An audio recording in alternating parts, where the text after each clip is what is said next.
Diálogo en Panamericana. Una producción del Departamento Periodístico de Panamericana en su mejor estilo.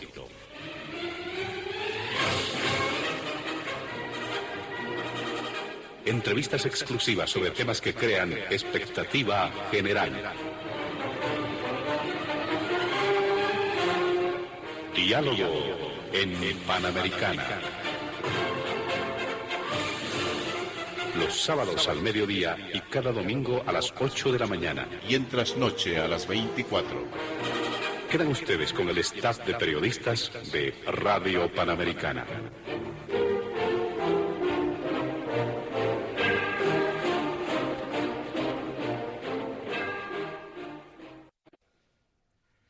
Amigos, amigas, sean bienvenidos a Diálogo en Panamericana. Hoy en nuestra agenda hemos incorporado 3 puntos que los iremos desarrollando con nuestros invitados. En primera instancia nos vamos a referir a los procesos judiciales contra algunas figuras públicas, el caso de Luis Fernando Camacho, César Apaza y otros. Desde sectores de oposición se ha cuestionado que los problemas que atraviesa el país no sean atendidos o no sean temas de prioridad, dicen, para el gobierno nacional y, por el contrario, las autoridades estén ocupadas en imponer una agenda de represión, persecución, miedo y procesos judiciales contra opositores, dejando de lado la administración del Estado, que es lo que realmente deberían estar haciendo, dicen varios sectores. Claro ejemplo, también han mencionado el caso de la expresidenta Áñez, el gobernador de Santa Cruz, don Luis Fernando Camacho, dirigentes de ADEPCOCA como César Apaza o el recientemente fallecido dirigente cívico Juan Carlos Manuel. El gobierno, por su parte, ha negado en reiteradas oportunidades que haya una persecución política en contra de los opositores. Como segundo tema vamos a abordar este fin de semana un análisis en torno a las denuncias de nuevos casos de avasallamientos a propiedades privadas y productivas. Sectores de oposición han indicado que las cárceles y la persecución es para los políticos, pero no para los avasalladores, quienes, pese a existir suficientes pruebas, son liberados por algún vínculo con el partido de gobierno. Esta semana se ha registrado una emboscada a policías en la propiedad Santagro, también ser de Las Londras, donde ya se tuvo un hecho de avasallamiento con toma de rehenes. De este hecho, 20 uniformados fueron heridos el pasado jueves. Se denunciaba además un nuevo avasallamiento en terrenos en la zona de El Tinto, en Santa Cruz. El ministro de Gobierno, Eduardo del Castillo, ha asegurado que el gobierno se está preocupando por ayudar no solo a los empresarios privados, sino también a los interculturales, campesinos y todos los que denuncian este ilícito. La tierra es de quien la trabaja, no de quien la trafica. No necesitamos avasalladores, tienen que estar tras las rejas. Se va a respetar el derecho de seguir produciendo la tierra, indicaba el ministro de Gobierno en los últimos días. Por último, abordaremos denuncias de corrupción en la estructura del Estado. Esta semana se han conocido denuncias del diputado Héctor Arce, que ha denunciado a Marcelo Arce Mosqueira, hijo del presidente Luis Arce, que estaría involucrado, dice, en las negociaciones para favorecer supuestamente a una empresa con intereses en el litio boliviano. Inmediatamente, legisladores del Movimiento al Socialismo, pero del ala renovadora, salieron en defensa del presidente Luis Arce y adelantaron una contraofensiva en contra de Evo Morales y el diputado Héctor Arce, señalando su intención de investigar a Evalís Morales, hija del exmandatario Evo Morales. Como es usual en el programa Internamente, hemos realizado un sorteo previo para establecer el orden de participación de nuestros invitados. Hoy nos acompañan como invitados especiales en el programa el doctor Carlos Bert, en su calidad de investigador, don Fabián Jasic, exdiputado y exdirector de Autonomías en la Gobernación de La Paz. Finalmente nos acompaña don Hugo Moldis, en su calidad de analista. Con ellos iremos desglosando los temas ya anunciados, planteados para esta semana en el programa Diálogo en Panamericana. Además, en este sábado carnavalero queremos dar la bienvenida a nuestros invitados especiales y a la audiencia, por supuesto, en todo el país. Vamos a empezar con don Carlos Bert. Don Carlos, por supuesto, sobre el primer punto. Pero antes de empezar con el programa, para nuestros invitados, con las primeras consultas ya para don Carlos Bert, Recomendamos a nuestros invitados abocarse a la agenda establecida y evitar emitir cualquier criterio que sea considerado de racismo y discriminación, como lo establecen las normas en nuestro país. ¿Qué nos dice sobre este punto, doctor Carlos Ver? Bienvenido al programa. Oscar, muy buenas tardes. Un saludo cordialísimo también a toda la audiencia en este sábado de carnaval, esperando que se den tiempito para escuchar este diálogo, o mañana domingo en la mañana, temprano. Un cordial saludo también a Fabián y a Hugo, con quienes vamos a compartir este programa. Un elemento que me llama la atención de este diálogo es que los tres temas tienen que ver con un problema de fondo, ¿no? La justicia. Los tres temas. Procesos judiciales, denuncias de avasallamiento, corrupción, tienen que ver con la justicia, que es uno de los mayores problemas que enfrenta el país, pero no voy a desviar ingresando al análisis de la problemática de la justicia, que es altamente compleja, multifacética, multidimensional. Trataré de analizar en concreto lo de los procesos judiciales contra algunas figuras públicas. Yo no sé si debemos decir contra algunas figuras. Creo que todas las figuras públicas están con procesos, especialmente las autoridades subnacionales opositoras o diferentes al gobierno central, pero sin excepción. El gobernador de Santa Cruz, el caso más sonado, creo que tiene como 10 procesos. El alcalde de La Paz llega ya a la quincena de procesos judiciales. Todas las autoridades contrarias, diferentes al gobierno central, son acosadas con procesos judiciales, denuncias de todo tipo, con razón o sin ella. Y de lo que se trata es de entorpecer su administración, de disminuir su atención, etcétera, etcétera. Bueno, sin lugar a dudas, el caso del gobernador de Santa Cruz es el más sonado en la última época, porque tiene que ver con el departamento que ha estado movilizado agresivamente contra el gobierno central, pero más que contra el gobierno central, con la forma de conducir del partido de gobierno. Pero este es un tema que conocemos todos, ¿no? Y aquí creo que hay que hacer solo una precisión y más bien pasar a otros casos, mostrándolos como casos emblemáticos. ¿Qué es lo que debe remarcarse en el asunto del gobernador de Santa Cruz? Está sometido a investigaciones judiciales. Parte de estas investigaciones las impulsó él mismo, ¿no? Cuando en una oportunidad declaró que los sucesos de 2019 habían sido precedidos de acciones de parte de él y de su señor padre.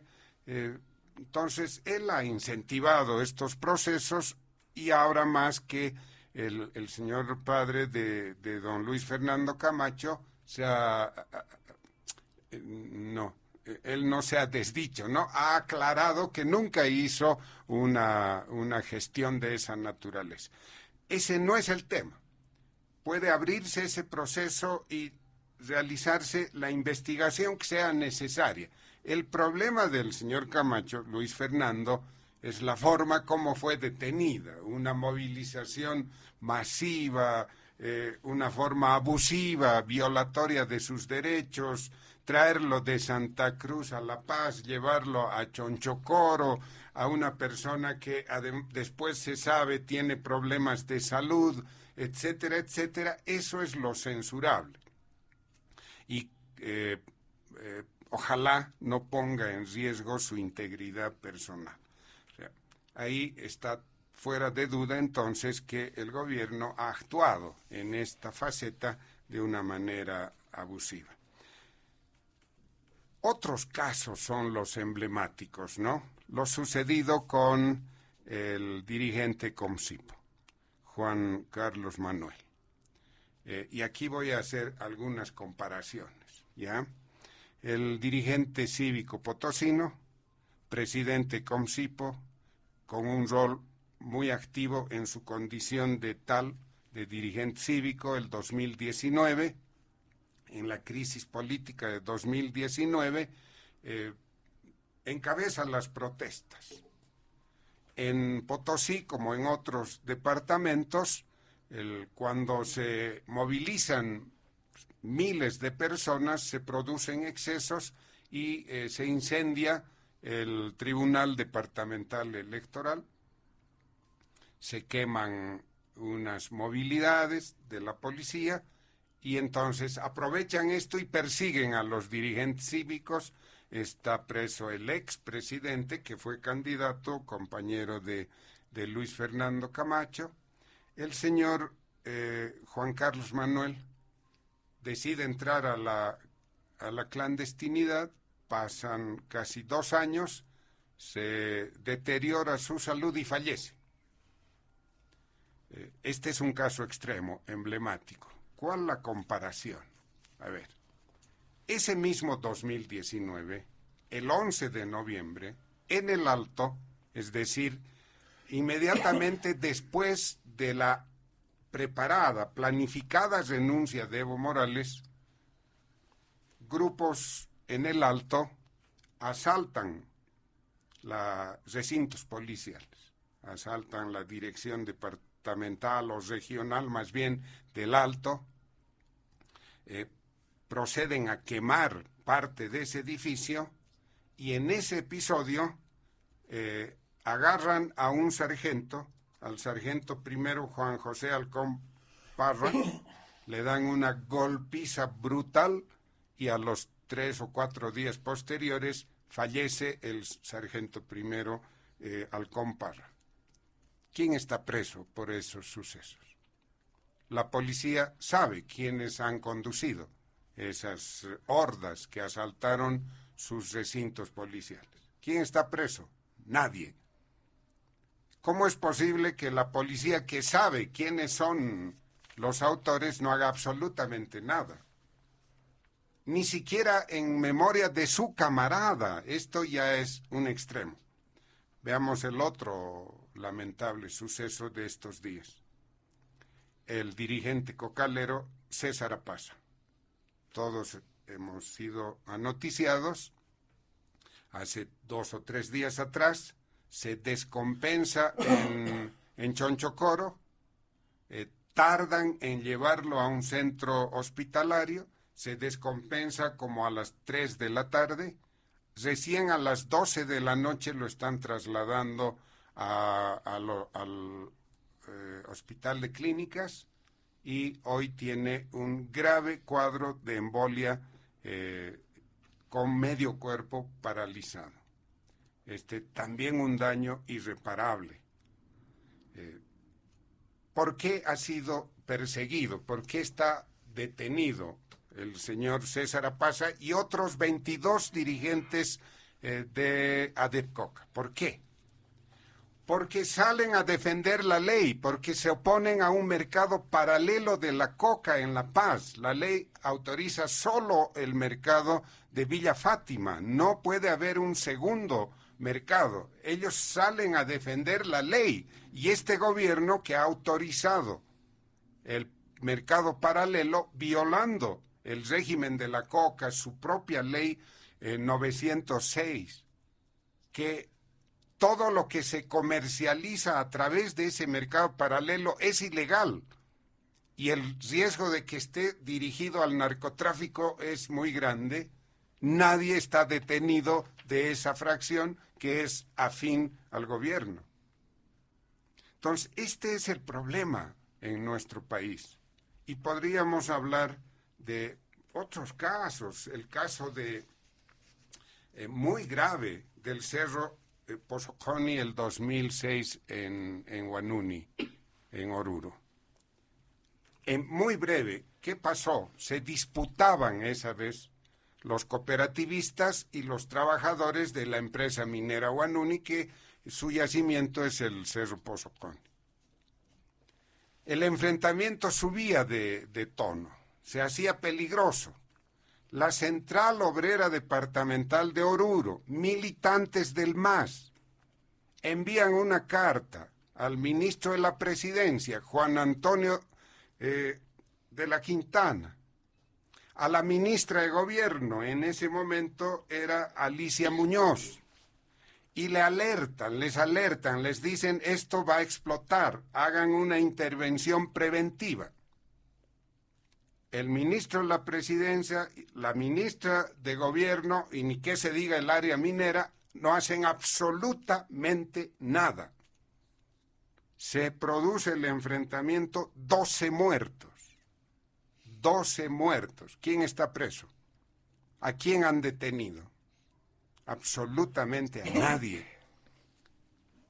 Pocos días después, la ministra de Gobierno fue renunciada y desde esa vez se fue a Europa y no ha vuelto nunca más. Y listo, ahí terminó todo. Y el señor Quintana, Juan Ramón Quintana, anda feliz trabajando con don Evo Morales. Y no puedo cerrar mi primera intervención sin mencionar otro caso, porque tiene que ver hasta con la fidelidad con uno mismo de los dirigentes del MAS. A ver, todos hemos sido perseguidos, hemos luchado contra las dictaduras militares, jóvenes éramos universitarios unos, trabajadores otros, y hemos luchado incansablemente hasta recuperar la democracia, incluidos los dirigentes del MAS. Y todos hemos sufrido persecución de las dictaduras militares. Unos han estado presos, otros en el exilio, otros torturados, etcétera, etcétera. Se olvidaron de todo eso. El poder emborracha. ¿Y qué tenemos? Entre otros casos, tenemos, para hablar de la paz, de la agrupación, de la plataforma Resistencia a la Paz, tenemos 3 jóvenes. Están detenidos hace 7 meses. Sus nombres son Rodolfo Rodríguez Oropesa, Ricky Fris Rodríguez y Mauricio Brusoni Herrera. Mauricio es la cabeza de esta plataforma. Y este gobierno se ensaña con estos jóvenes. ¿Saben de qué están acusados? De portar explosivos. Un cachorro, 2 cachorros de dinamita, petardos. ¿Qué hace el gobierno cuando vienen los mineros y revientan La Paz con dinamitas? ¿Quién está preso? O sea, esto no puede continuar así. Esta es la ley del embudo. Ancho para los masistas y angosto para los opositores. Esto no puede continuar así. Y cierro. En los años del gobierno de Evo Morales, ¿cuántos muertos han habido? Cerca a 100 muertos. Tengo la lista, pero no voy a cansar leyendo esta. Alrededor de 100 muertos. ¿Quién está preso por todo eso? Absolutamente nadie. Solo los opositores, solo las autoridades que están o piensan de manera diferente al MAS. Esa es la realidad y esto tiene que ver con la crisis de la justicia. Muy bien, muchas gracias, doctor Carlos Bert. Damos la bienvenida también este sábado a don Fabián Jaxi como exdiputado y exdirector de Autonomías en la Gobernación de La Paz. Don Fabián Jaxi, ¿cómo está? Un gusto, bienvenido. ¿Existe persecución política o se está dando el debido proceso porque estas personas habrían cometido algunos delitos en nuestro país? Bienvenido. Gracias, Oscar. Un gusto de estar en este panel, acompañado de Carlos, de Hugo. Un placer volverlos a ver en este foro.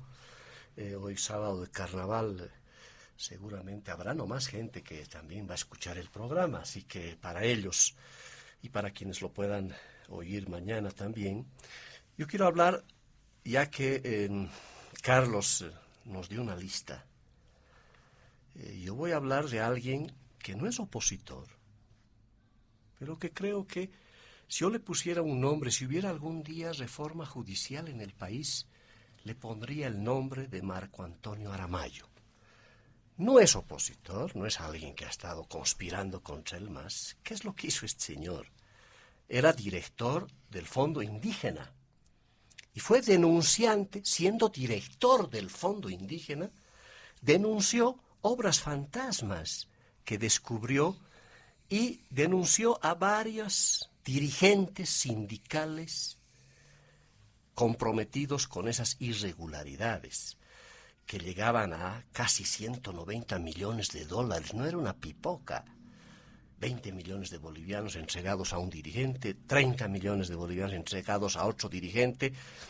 ¿Y qué es lo que hicieron con el señor Marco Antonio Aramayo? Procesos, 256 procesos, alguien contabilizó, procesos penales por la misma causa, que eso ya es absolutamente más que ilegal. Al pobre señor Marco Antonio Aramayo lo trajinaban en todo el país, en todos los estados judiciales. Fiscales, jueces, comprometidos con este ensañamiento, con esta venganza. ¿Y quién le dictó sentencia? Porque don Marco Antonio Aramayo murió, precisamente fruto de esas torturas, de esos vejámenes sufridos a lo largo de más de 7 años. ¿Quién le dictó sentencia? Y este es el tema al que quiero abordar. En junio del 2017, don Evo Morales públicamente lo sentencia al señor Marco Antonio Aramayo, afirmando que quien debería ser procesado en el Fondo Indígena son los técnicos y no los dirigentes, saliendo además en defensa de los dirigentes. Esa es la sentencia. Y claro, voy a traer alusión. ¿Y dónde empieza el descalabro? Porque esta es la muestra. Marco Antonio Aramayo, yo creo que es el símbolo del descalabro judicial y de la manera como se activan las venganzas, porque eso fue. O sea, se atrevió don Marco Antonio de denunciar, de velar esa prebenda, esa corruptela de dirigentes sociales afines al MAS, que hoy día siguen impunemente disfrutando de la plata que robaron del Fondo Indígena, que fue vergonzoso realmente cómo se robaron a sí mismos. Pero bueno, ¿dónde está el origen? Yo me preguntaba, bueno, ¿cómo se llegó a ese extremo? Y claro, todo empezó, creo, y hay fecha, hora, día y lugar, y es octubre del 2008, cuando empieza a desmadrarse todo y cuando el gobierno y el régimen del MAS, especialmente don Evo Morales, se da cuenta de que cómo utilizamos a la justicia para fines políticos. Es ahí donde empieza el descalabro con un discurso de don Juan Ramón Quintana que a todos nos dejó realmente compungidos, porque decía otra sentencia pública cuando se refiere a don Leopoldo Fernández, ya preso luego de la masacre de El Porvenir en Pando, decía: lo vamos a llevar al prefecto del departamento al último lugar de la tierra. Prefecto, que en paz descanse y conviva con los gusanos. Esa frase es la que marca el inicio de lo que hemos vivido los últimos 10, 11 años de persecución, de amedrentamiento, de uso de la justicia. Y para no quedarnos en todo este rosario de gente que ha sido víctima terrible de cómo está administrada la justicia, voy a recurrir a un informe de don Diego García Sayán, el informe relator especial de las Naciones Unidas, que hace un informe exhaustivo de la situación en la cual está la justicia. Y recurro a este informe porque pasó como muchos otros informes de organismos internacionales. El gobierno lo trae porque lo consideraban su amigo, porque era amigo del gobierno, don Diego García Sayán, ¿no? Este amigo del gobierno hace un informe del estado de justicia y sale el ministro de Justicia a descalificar este informe, como alguna vez salió también a descalificar Evo Morales y el gobierno el informe de la OEA, porque otro amigo íntimo de Evo Morales, el señor Almagro, al que lo paseaban en el Chapare, se sumó a la campaña de Evo Morales para la reelección, le pusieron guirnaldas de coca, bailaron con él. Y luego de que se emite el informe, el 2019 de la OEA, ocurre que ahora es el enemigo de todos, ¿no? Y esto es lo que les pasó también con Diego García Sayán, que desnuda la situación de la justicia, que lo resumo en un par de afirmaciones que me parece importante que las podamos reflexionar, porque esa es la causa de lo que está sucediendo con todos estos casos emblemáticos de los que habló Carlos y de los que yo también hice recuerdo. Sayán nos dice, retratando la situación de la justicia, que existen dificultades en el acceso a la justicia, los patrones de injerencia en el órgano judicial que el país arrastra de larga data aún no han sido erradicados. Y hace un diagnóstico. 1.134 jueces para 11 millones de personas. Cada juez tiene que atender, nos dice, 530 causas. Claro, entonces entre 530 causas, la que va a atender es el juez, la que llega con el billete, es la que llega con la influencia política. Y don Sayán nos dice que la prisión preventiva no puede constituir un castigo para las personas que no han sido juzgadas. Hoy día la prisión preventiva es el castigo para todos los opositores habidos y por haber. Empezando con el señor Leopoldo Fernández, que más allá de que si es culpable o es inocente, ha estado más de 8 años casi con detención preventiva. Seguramente la señora Yanine Áñez va a quedar como detenida preventiva todo el tiempo del gobierno del MAS, eso se los puedo asegurar. Ahí no hay forma de que cambien ahí las cosas. Y claro, el señor Sayán, en sus conclusiones, te plantea un tema que me parece vital empezarlo a debatir a nivel nacional. La elección por sufragio universal de integrantes de las Cortes y del Consejo de la Magistratura no ofrece las garantías suficientes para evitar injerencias políticas, no asegura el nombramiento de personas idóneas en los cargos, ni ha generado legitimidad en los procesos de votación por el ausentismo y el voto nulo y blanco. ¿Y otra vez vamos a ir a elecciones judiciales con estas condiciones? Por Dios, un poquito de conciencia. Yo le pido al ministro Lima que deje de descalificar a todo el mundo y que empiece a ponerse las pilas. No podemos ir a elecciones judiciales otra vez reproduciendo la misma lacra, la misma tontera que hicimos en 2 elecciones judiciales. Si no cambiamos las reglas del jueces, las reglas del juego que el propio Sayán nos las plantea. Los jueces, juezas, vocales, magistrados se encuentran en situación de alta vulnerabilidad, expuestos a diversas formas de injerencia o presión. La injerencia política, así como la presión de agentes no estatales sumadas a las bajas remuneraciones, abren la puerta a la corrupción. Esto dicho de forma elegante por el señor Sayán, que retrata, y las recomendaciones son claras, contundentes. Recomienda, por supuesto, debatir el procedimiento de selección de magistrados. No podemos mantener ese mismo sistema que nos ha traído esta justicia corrupta, esta justicia que ha degenerado en su manejo. Ya hemos visto que no solamente se trata de opositores o masistas que se abocaron en algún momento a hacer algún tipo de denuncia, y hoy día, claro, esta corrupción está llegando al extremo en la justicia de poner en vilo y en poner en tela de juicio todo el accionar de jueces, de fiscales y en el Ministerio Público. Por tanto, estas son las causales estructurales que hay que abordar, que hay que atacar. Por eso, la descripción de estos casos emblemáticos que muestra Carlos, lo de Aramayo, todo lo que está sucediendo en casos de este tipo, tienen que ver con esta justicia que responde al poder político. ¿Qué hacemos para resolverlo? No hay ninguna propuesta de parte del gobierno, no les interesa. Han salido abogados independientes, juristas independientes, así se autodenominaron, con una iniciativa de recolectar firmas para ver si impulsamos una reforma que responde a estas observaciones de Diego García Sayán. Casi todas las iniciativas de estos juristas independientes han incorporado modificaciones respondiendo a esta evaluación de este experto internacional, de este relator especial de las Naciones Unidas, y que no es nada novedoso. Y a mí me parece extraordinariamente loco que el ministro de Justicia, descalifique la iniciativa de estos juristas independientes, cuando lo único que están haciendo estos juristas independientes es prácticamente han reproducido lo que ha recomendado don Diego García Sayán. ¡Qué pena!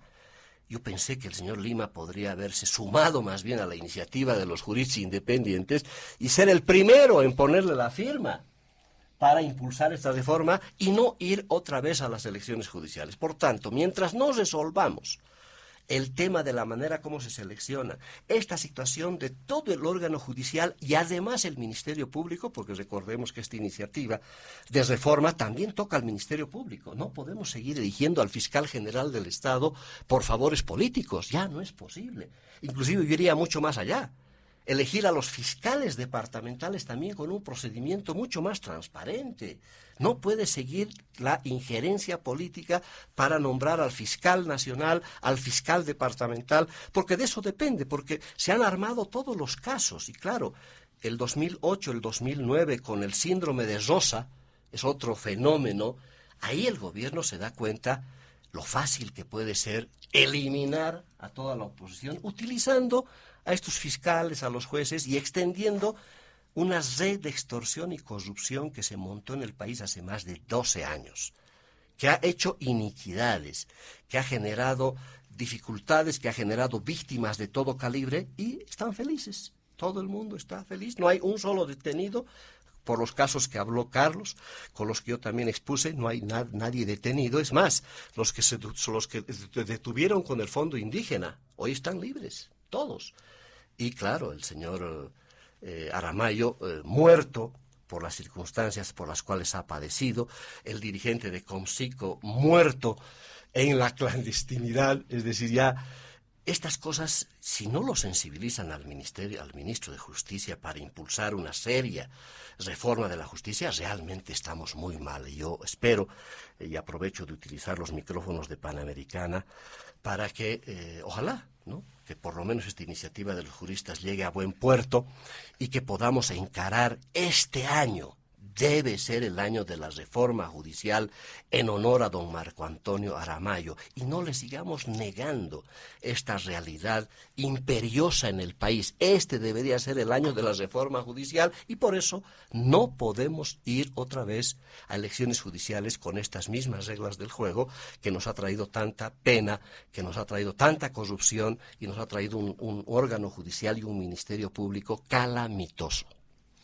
Muchas gracias, don Fabián Jackson. Damos la bienvenida al analista don Hugo Moldis, que nos visita este sábado carnavalero, como lo hemos mencionado. Don Hugo Moldis, bienvenido. Dos miradas, dos lecturas hemos tenido de este primer punto planteado. Su lectura, don Hugo Moldis, bienvenido, un gusto. Sí, buenas tardes, Oscar, buenas tardes, Panamericana.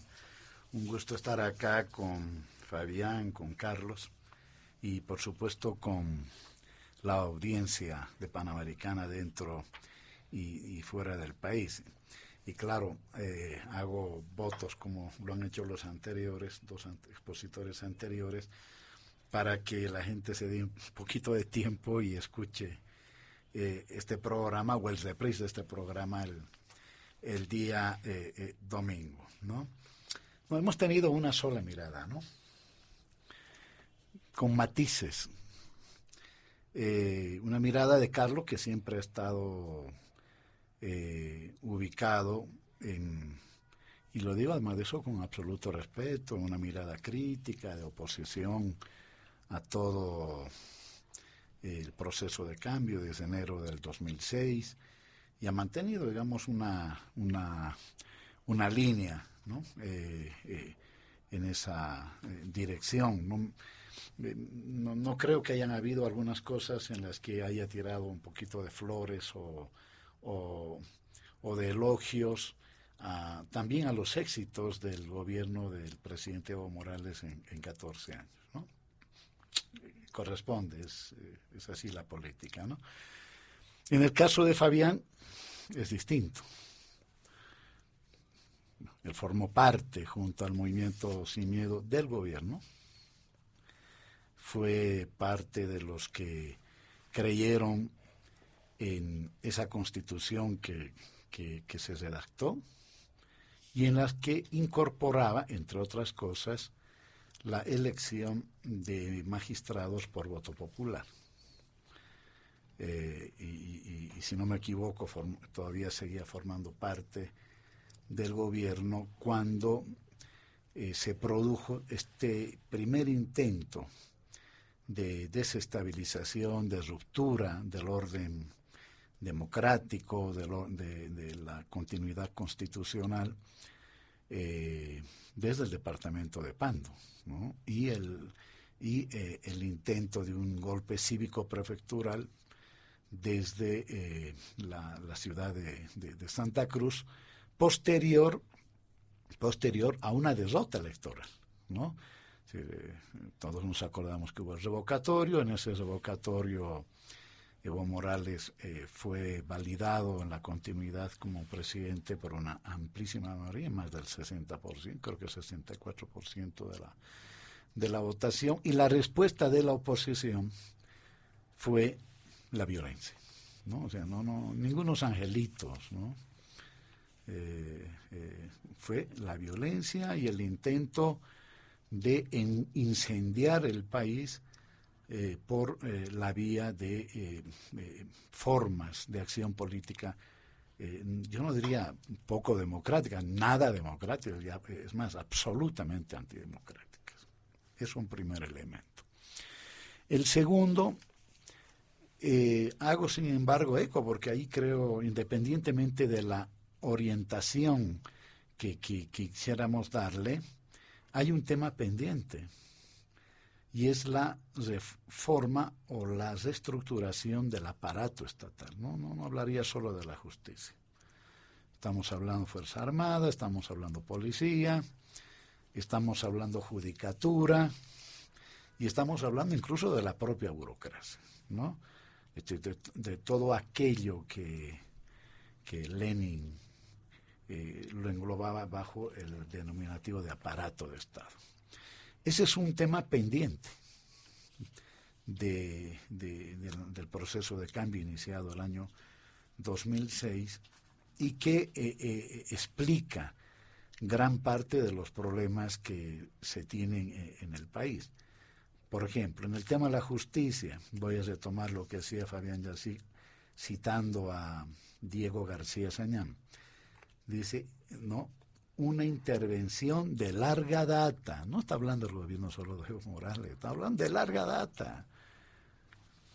Sí, tenemos que sincerar el debate, ¿sí? Y yo no lo ubicaría solamente incluso en 20 años de neoliberalismo. Si está bien, sirve para hacer política, ¿no? Pero tenemos en realidad esta república de los doctores, en toda nuestra historia. Lo que menos hizo es estructurar un sistema judicial idóneo, creíble, y que se mueva en función de derechos reconocidos, ¿no es cierto?, en el mundo, de ese orden liberal de la democracia y de los derechos humanos, ¿no?, que a mi juicio hoy se está derrumbando en el mundo, ¿no? Una larga data, no se cambió.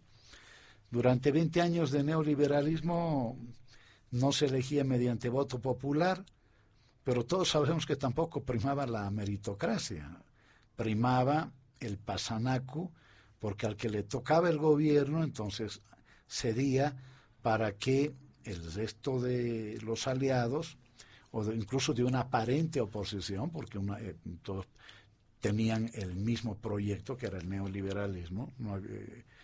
Habían idearios distintos, pero no había un proyecto ideológico, político y económico distinto, ¿no? El que estaba en el gobierno entonces cedía para que otros tengan el poder judicial, el poder electoral, etcétera, etcétera, ¿no? Bueno, en ese momento todavía no era poder, pero la Corte Nacional Electoral.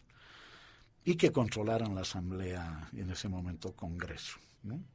Eso ha ocurrido durante 20 años, todos nos acordamos cómo incluso por mandato de los Estados Unidos hay un nicaragüense, Ibarra, ¿no?, que es utilizado para defenestrar a la Corte Suprema al doctor Oblitas, por ejemplo, y al doctor Pope, ¿sí? Investigadas las cosas, en fin, estaba claro que detrás de este ciudadano nicaragüense estaba la Central de Inteligencia Americana. Eso se supo y se probó y se conoce. Y cuando digo, en ese momento la voz de la izquierda era nada. Fueron incluso algunos parlamentarios bastante, yo diría, críticos, con cierta ética política que hay que recuperarla, ¿no? O sea, yo lo que, por ejemplo, creo que hay que recuperar en la política es la ética con la que habían parlamentarios que podían ser del partido de gobierno, pero actuaban con un conocimiento, ¿no? Y lo mismo la propia izquierda, que tenía una representación tan escasa, pero que actuaba con cierto apego a la ética, ¿no? Pero bueno, como el neoliberalismo terminó haciendo carne, y Petro hace pocas horas dice, en Estados Unidos está fracasando el neoliberalismo como proyecto económico y político en los propios Estados Unidos, pero está vigente todavía el neoliberalismo como ideología, y creo que eso es lo central, ¿sí? Que durante 14 años no se ha podido revertir ideológicamente esa manera de pensar y por lo tanto esa manera de construir una sociedad distinta. Por eso digo, creo que es un tema pendiente en la llamada Revolución Boliviana o en el proceso de cambio. Segundo, yo me inclino más por mantener la forma de elección actual. Creo que incluso en este grupo de juristas independientes van por la misma línea, pero de ser absolutamente rigurosos con la forma de preselección. Todos sabemos que en la preselección se han coteado, ¿sí? Antes se coteaban los partidos y ahora se cotean, ¿no es cierto?, dirigentes, porque no le echaría la culpa a los movimientos sociales, dirigentes de los movimientos sociales. Y tenemos la justicia que tenemos. Y esa justicia que tenemos, porque por supuesto que hay jueces idóneos, magistrados idóneos, y también fiscales idóneos, por supuesto que sí, y policías y militares, ¿no? Sería una injusticia ponerlos a todos en la misma bolsa, aunque mucho se dice que justos pagan por pecadores, ¿no? Tenemos que ese aparato de Estado, voy a sacar aquí a la burocracia, pero voy a mantener a los demás, actúa en función de quién es el gobierno. Algo que, por ejemplo, aquí, y esta es una línea común, ¿no? Porque también hay que escuchar lo que se dice, pero también lo que no se dice, es el absoluto silencio que hay respecto de los delitos que se cometieron antes del golpe del 2019 y durante el gobierno de la señora Yanine Áñez. Un elemento del cual algunos hemos sido hasta víctimas, ¿no? Se desconoció la tradición latinoamericana del asilo, por ejemplo. Una tradición que hasta gobiernos de dictadura militar la respetaron, ¿no? Grave. Y, por ejemplo, acá no se ha dicho nada de eso.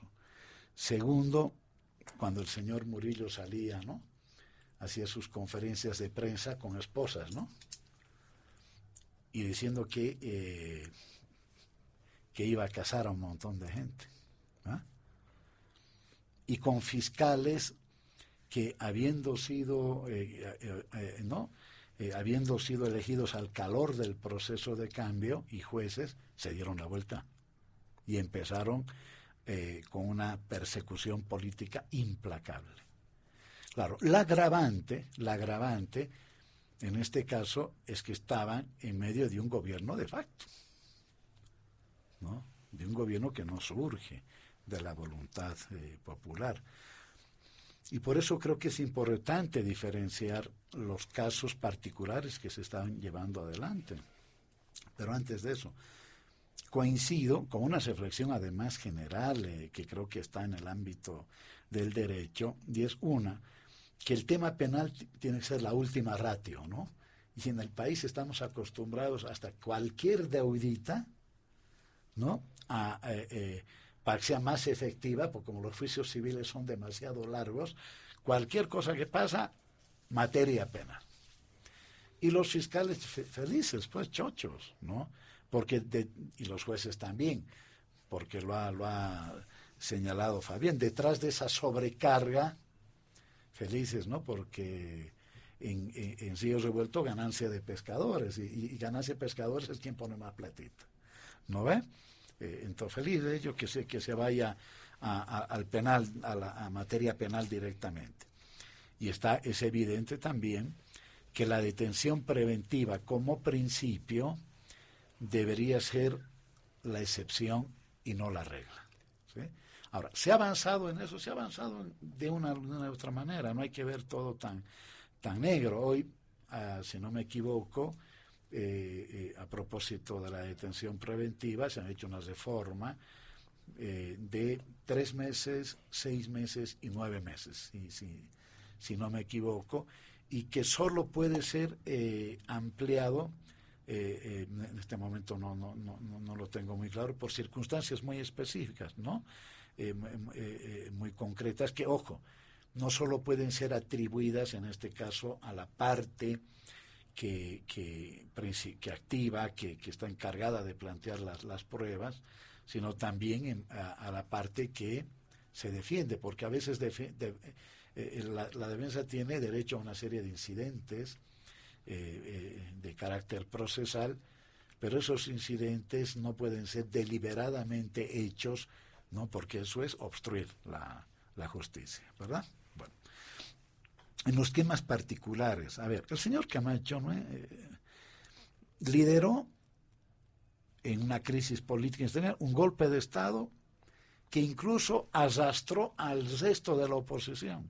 Y hasta ahora el resto de la oposición no ha hecho una autocrítica, como creo que no ha terminado de hacerle el movimiento del socialismo, que incluso les hizo perder la posibilidad de ser gobierno. Si el señor Mesa no iba detrás del señor Camacho, quizá, ¿no es cierto?, en una nueva elección inmediata o en una segunda vuelta, en fin, quizá hubiera tenido la oportunidad de su vida, oportunidad que no la va a volver a tener. El señor Camacho planteó la constitución de una junta de gobierno donde había que eliminar absolutamente todo, no solamente sacar al gobierno del MAS, sino terminar con el Tribunal Constitucional, órgano supremo, liquidar absolutamente todo, que es la versión más dura, que si bien cierto no se materializa, porque se materializa una forma, otra forma de golpe de Estado, sin embargo fue planteada. Y durante el gobierno de la señora Áñez hemos tenido actuar combinado, que no ocurre ahora, porque vaya a saberse por qué. En los gobiernos populares siempre hay una suerte de ruido entre policías y militares, pero en el gobierno de facto actuaban conjuntamente, ¿no? Aquí en la Plaza San Francisco hasta hicieron un gran desfile de exhibición de la fuerza que tenían, y actuaron operativamente de manera conjunta para reprimir la protesta social que se había levantado contra el golpe de Estado, y sobre todo para la defensa, ¿no?, cultural de lo que hicieron con la huipala. Pero además, durante ese gobierno legitimaron la accionar de grupos paramilitares, la Resistencia Juvenil Cuchala, la Unión Juvenil Cruceñista, en fin. Entonces, el país ha recuperado la democracia, y yo creo que los mandatos de octubre del 2020 fueron básicamente 3. 1, recuperar la economía para los bolivianos, que el gobierno de facto había llevado al hoyo económico con una contracción del menos 9%. 2, encarar seriamente la batalla contra la pandemia, que tampoco lo había hecho el gobierno de Áñez. Y 3, justicia, ¿sí? Ahora, hay que estar pendientes del debido proceso, todo eso, por supuesto que sí. Y en el caso, y con esto termino, en el caso del señor Apaza, por citar otro caso que se ha señalado acá, el tema no fue que se rebelara contra la apertura de otro mercado paralelo. El tema es que entraron en esa oportunidad, el sector de Alanes se replegó, la policía, a mi juicio, hizo bien en replegarse y pensaron que tenían todo el camino para hacer lo que quisieran. Y se entraron, ¿no es cierto?, quemaron una casa, la incendiaron, en fin, podría incluso pensarse que cayeron en la trampita. Bueno, cayeron en la trampita, sí. No es que no hicieron nada, el señor lideró el incendio de ese mercado paralelo y por lo tanto cometió delitos. Muy bien, muchas gracias, don Hugo Moldis. Hemos permitido una amplia participación en este primer punto del programa. Vamos a realizar una segunda ronda con usted, doctor Carlos Bert, pero cortando, por supuesto, la participación para hacer algunas puntualizaciones más y algún elemento más que señalar, doctor Carlos Bert. Muchos dicen, ¿cuál será el fin ahora, ¿no?, de esta persecución que están sufriendo como han denunciado los opositores? ¿Cuál será el fin? ¿Será un tema electoral, doctor Carlos Bert?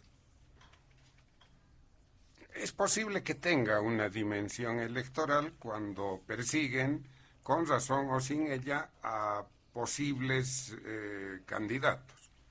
Pero más allá de lo estrictamente electoral, en realidad persiguen, atosigan con procesos judiciales a todas las autoridades que piensan diferente al partido de gobierno o son de oposición, ¿no? A ver, ya que se ha tocado el tema de la justicia, que en realidad, reitero lo dicho, es el tema de fondo, es necesario, creo, introducir una rápida reflexión sobre esto y voy a hacer un anuncio. A ver, debemos mirar todo el bosque en el tiempo y no solo algunos árboles, eso es verdad. ¿Por qué se introdujo en la Constitución la elección popular de los jueces, de los magistrados, no de los jueces, no de los miembros de los órganos cupulares del judicial? ¿Por qué? Porque con el quiebre del modelo neoliberal se vino abajo también toda la práctica política, esa práctica en la que esos magistrados eran designados por la Asamblea, bueno, por lo que era el Congreso, ahora la Asamblea, por el Congreso Nacional, y ahí se producía el cuoteo entre los partidos que estaban presentes en el Congreso, incluido el MAS. El MAS entró al cuoteo cuando estuvo en la oposición en ese periodo. Entonces, la población se cansó de eso, repudió, porque la subordinación del procedimiento para designar a los intereses políticos, y no solo políticos, porque al medio actuaban bufetes a través de los partidos que hacían tráfico de influencias, y eso se destapó. Entonces la gente se cansó y había que cambiar todo. Ahí contribuyeron mucho discursos como eso de la partidocracia, ¿no? Como si la democracia no pudiera funcionar con partidos, o podría funcionar sin ellos, ¿no ve? Entonces, contribuyeron de ese modo y todo eso se desmoronó, y en la Asamblea Constituyente imaginaron esta audaz reforma: elegir a los magistrados en el ánfora, único país en el mundo que elige a los miembros de sus máximos órganos judiciales en ánfora. Pero un factor nadie lo pudo prever, que el partido de gobierno llegó a 2/3, y eso desvirtuó totalmente y bajó el nivel al desastre que tenemos hoy, porque en el seno de la Asamblea, ya Asamblea Legislativa, lo que antes era el cuoteo de los partidos se convirtió en cuoteo de los dirigentes masistas, con cuadros de corrupción al medio. ¿Quieres designación? Sí, tantos miles de dólares, punto. Y lo que es peor, nominaron a las personas menos indicadas para esos cargos, salvando naturalmente honrosas excepciones, y como son excepciones pueden contarse con los dedos de la mano. Entonces, eso es lo que desvirtuó todo y condujo al país a esas dos realidades, sobre todo en la última elección judicial de 2017, en la que los votos blancos y los nulos fueron mayores a cualquiera de los candidatos que sacó votos. O sea, se desmoronó, se desprestigió también el sistema. Y ahora es inevitable, debemos encarar la reforma de la justicia. Y esta iniciativa de los juristas independientes, denominados independientes, es una posibilidad. Lamentablemente, esta iniciativa parece haberse desfasado y su calendario está muy atrasado y la realidad es inevitable. Mientras no se reforme la Constitución, que es lo que esta iniciativa busca, y hay que apoyarla. Personalmente, yo voy a ir a firmar el momento que me dé tiempo. Hay que apoyar esto, aunque está desfasada su proyección temporal. ¿Qué es lo que busca esta iniciativa? Sacar la preselección del legislativo. Es una comisión ciudadana que selecciona a los precandidatos y envía las listas a la Asamblea Legislativa para que la Asamblea los designe. Elimina la elección en ánforas. Y ahí ya aparece otra vez luz amarilla al menos. Pero bueno, este es un cambio y trata de mejorar lo que hoy tenemos y realmente nos ha conducido a esta severa crisis de justicia. Pero señalo, el peligro que se está corriendo ahora, ojalá no se materialice, es que el referéndum para abrir la reforma constitucional se realice después de las elecciones judiciales.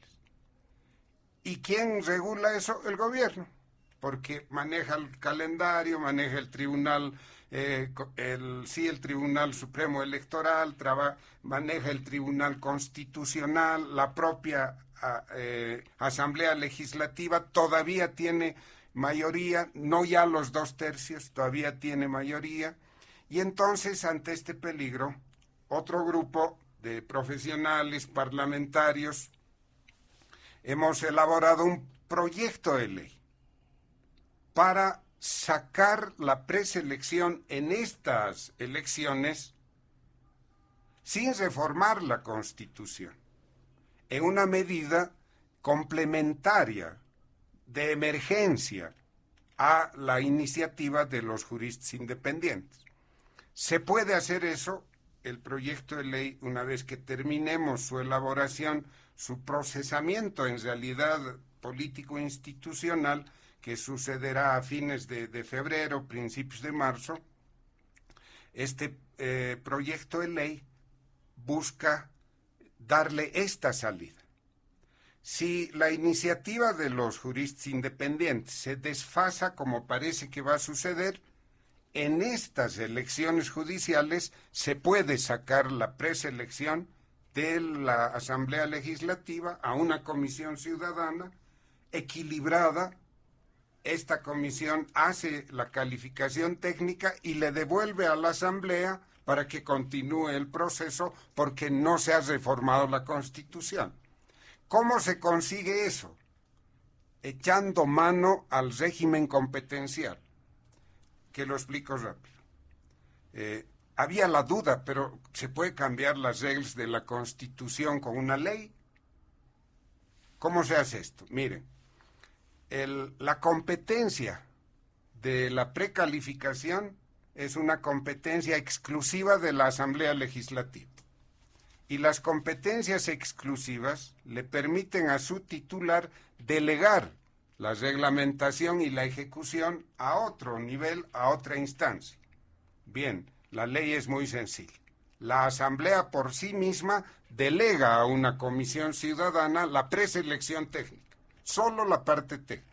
porque no puede delegar la aprobación institucional. Y se hace esto. Bueno, los detalles se verán después. Entonces, debemos enfrentar esto.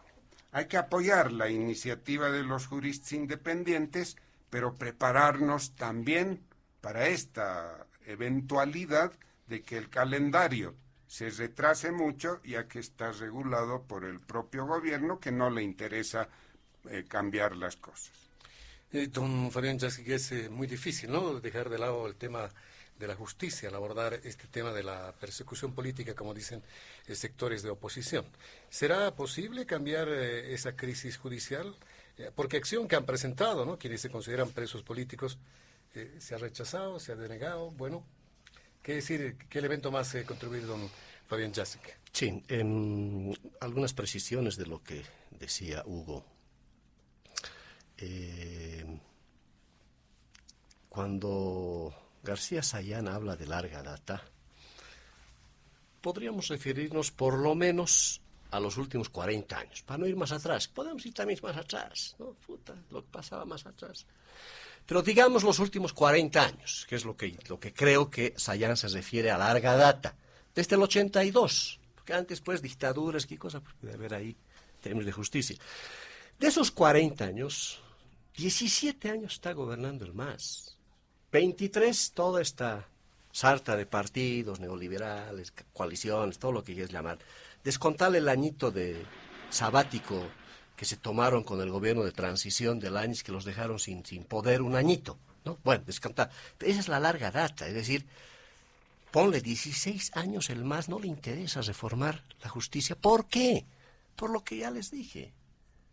Porque se han acostumbrado, y es más fácil, pues, utilizar a un infeliz fiscal y a un delincuente de juez para procesar a cualquier opositor o a alguien que les incomode, porque es más barato hacerlo.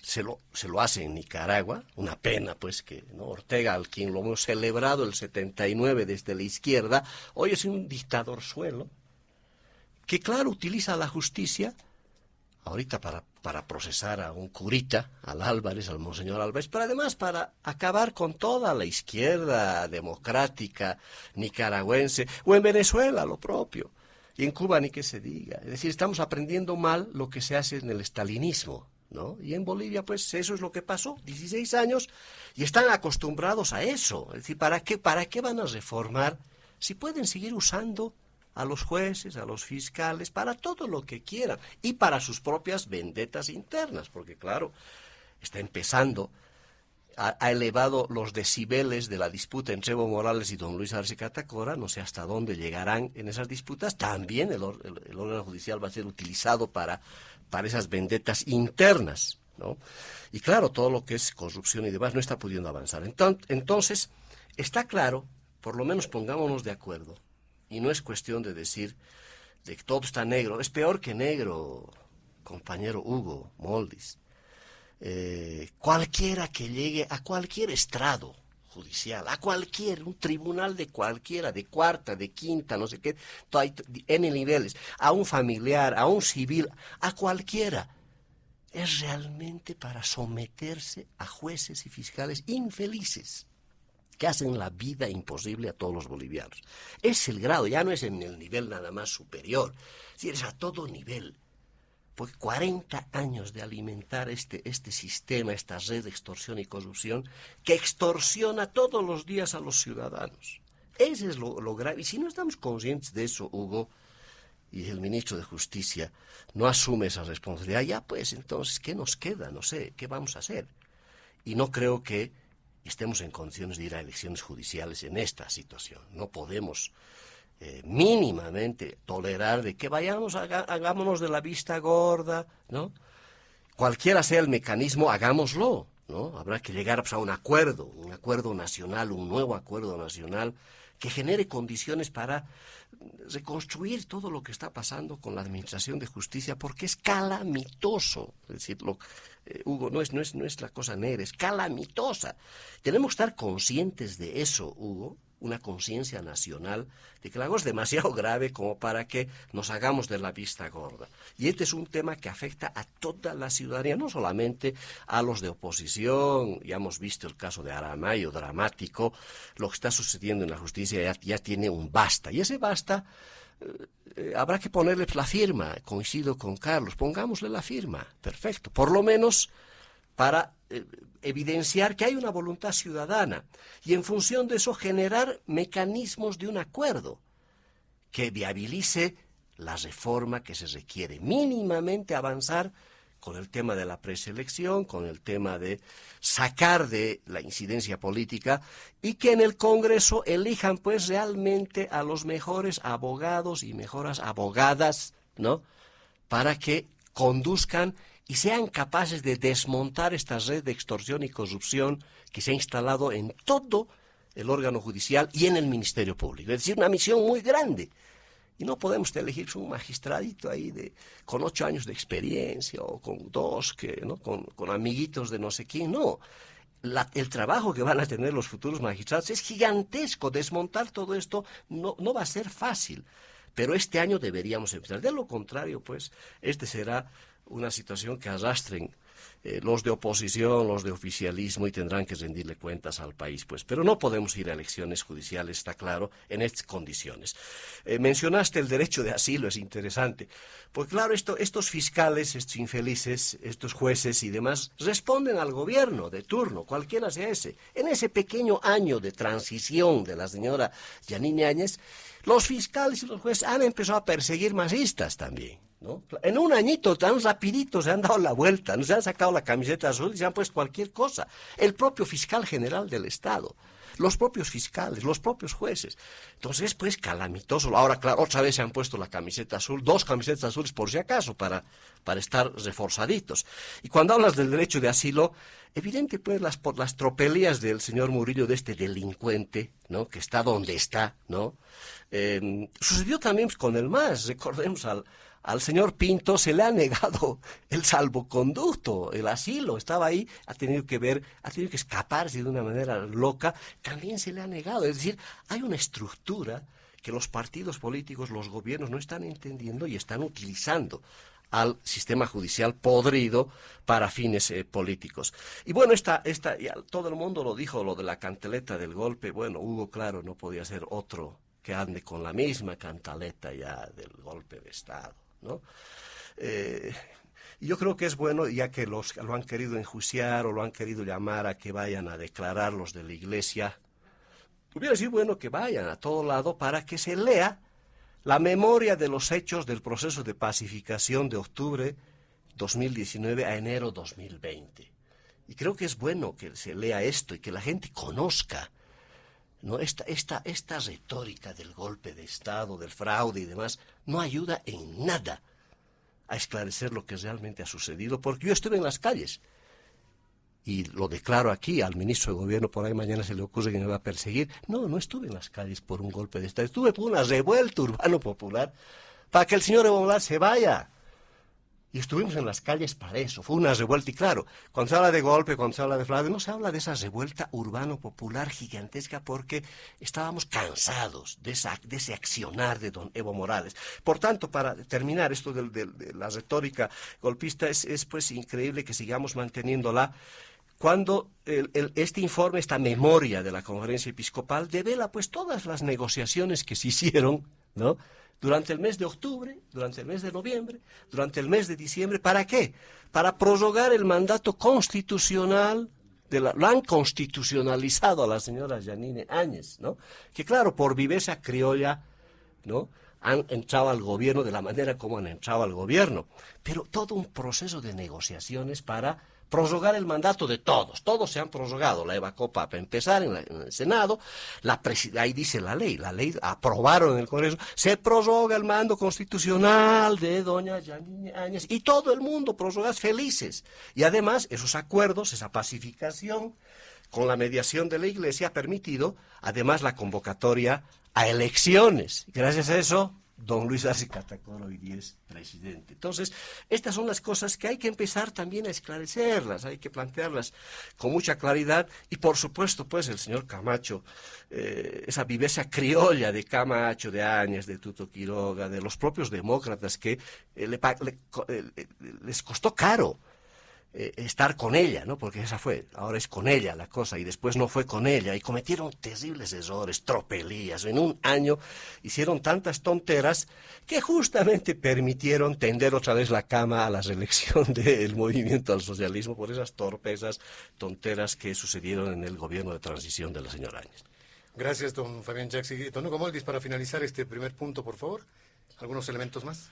Sí, a ver, empezaremos por lo último.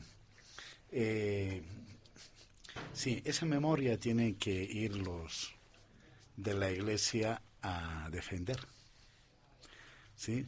Porque esa memoria es absolutamente contradictoria, porque devela, ¿no?, como se dice, a confesión de parte o relevo de prueba, devela cuando el señor Mesa, ¿no?, el señor Ricardo Paz, se opusieron a que alguien del MAS asumiera la presidencia.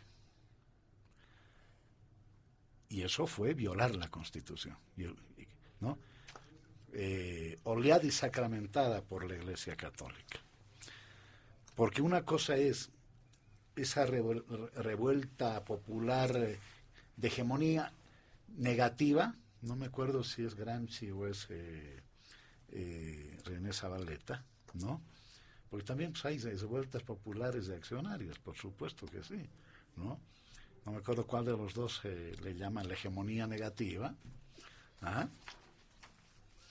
Violenta, antidemocrática, uno de los rasgos del fascismo, y no digo que se haya establecido un régimen fascista, ¿no?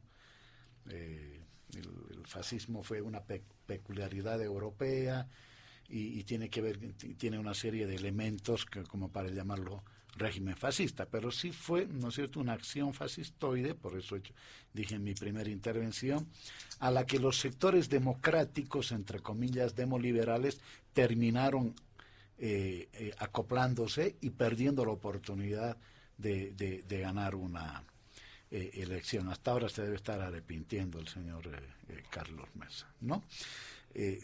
Muy bien, una cosa es esa. Otra cosa es el debate sobre el tema del fraude, que hasta ahora ahí, ¿no es cierto?, está la versión de la OEA, pero también hay otras versiones de otros institutos especializados en el tema, y el señor Almagro no es precisamente una fuente de credibilidad, ¿verdad? Todos lo sabemos aquí. Y tercero, fue la forma como esta señora, si no me equivoco, bueno, Carlos ha sido congresista, si no me equivoco también diputado Fabián, y la Constitución, a pesar de haberse modificado, porque ¿qué es lo que modifica la Constitución actual respecto a la pasada? Que acorta la línea de sucesión, ¿verdad? Antes era hasta el presidente de la Corte Suprema de Justicia. Hoy solamente hasta el presidente de la Cámara de Diputados. Renuncia el presidente, asume el vicepresidente, renuncia el vicepresidente, asume el presidente del Senado o presidenta, no renuncia la presidenta o presidenta, asume la presidenta o presidente de diputados. Y eso no ocurrió. Y no ocurrió porque lo único que tenía que haber hecho la señora Áñez, ¿no?, es haber convocado una sesión para elegir una nueva directiva. ¿Por qué no lo hizo? ¿Por qué no lo hizo? Porque el reglamento establece que es a la fuerza mayoritaria. Y entonces no podía haber hecho semejante desbarajuste en el país para volverle a entregar al movimiento del socialismo el gobierno, lo que finalmente por voluntad popular volvió a ocurrir en octubre, ¿verdad? Entonces, sí se violó la Constitución, entonces no es un tema de la cantaleta, ¿no es cierto? Y no es solo la viveza criolla, sino que esa viveza criolla, Fabián, ¿no? Esa viveza criolla, entre comillas, de Camacho, de Áñez, de Murillo, en fin, implicaron más de 1.000 personas perseguidas, ¿no? Más de centenares de detenciones sin debidos procesos en la cárcel de San Pedro, el desconocimiento al derecho latino, a la tradición latinoamericana del asilo, etcétera, etcétera. Esa viveza criolla significó hundir la economía de este país, que de los, si no me acuerdo, en ese momento, 7.000 millones de dólares en reservas internacionales netas, en un año haberse farreado en no sé en qué, ¿sí? Porque todo el mundo sabe que no hicieron nada, ¿no? Más de 3.000 millones de dólares, que seguramente, yo no sé por qué hasta ahora no se investiga eso, ¿no? Que ese es un delito, porque son más de 3.000 millones de dólares que esta señora, que invirtió, no sé, pero que se lo llevó a algún lugar con sus cómplices, ¿no?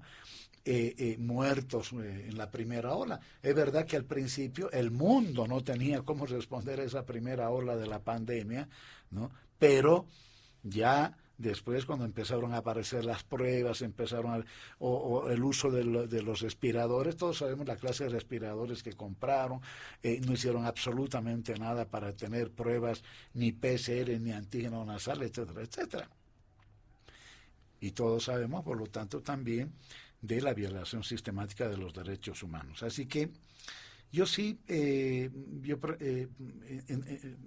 ese contexto de que no es que los que están siendo juzgados son ningunos angelitos, ni unas pobres víctimas, en fin, ¿no? Sí creo que hay que respetarles el debido proceso, por supuesto, y creo que ese es el principal desafío que se tiene en estos casos concretos, ¿sí? Ahora, me parece interesante, personalmente pienso, esta reflexión, este debate, incluso ya propuesta que están haciendo para cómo mantener la elección, mediante el otro, porque no se ha cambiado la Constitución, pero al mismo tiempo, yo diría, tomar lo de la última preselección de candidatos, donde participó incluso el CV, si no me equivoco, pero estoy entendiendo que la propuesta es, no, pero está bien, aquí no se metan lo político, que fue una cosa mixta más o menos, ¿no? Y prevaleció lo político. Es un organismo técnico, lo más técnico posible, y dentro de eso técnico al mismo tiempo plural, no sé, habrá que ver, ciudadano. Y, ¿no es cierto?, preseleccionar a los mejores hombres. Creo que desde porciones como la de Carlos, la de Fabián, la mía, que vaya, entre comillas, todos venimos de haber militado en algún momento en el Partido Socialista 1, ¿no? Y creo que está la preocupación de la justicia, porque la verdad es que así sea por un tema absolutamente doméstico, y es verdad en lo que dices, Fabián, ¿no? Nada político, nada, el viacrucis es terrible. Es terrible, porque ahí siempre se aplica el dicho de que más vale una mala negociación que un buen juicio, ¿verdad? Y ya creo que ese dicho queda chico además, así que me parecería interesante caminar. Pueden haber quizá otra fórmula, en fin, pero creo que sí tiene que garantizarse una preselección rigurosa de quienes van a candidatear, van a postularse para las elecciones judiciales próximas. Muchas gracias, don Hugo Moldis. Vamos a pasar al segundo punto de diálogo en Panamericana.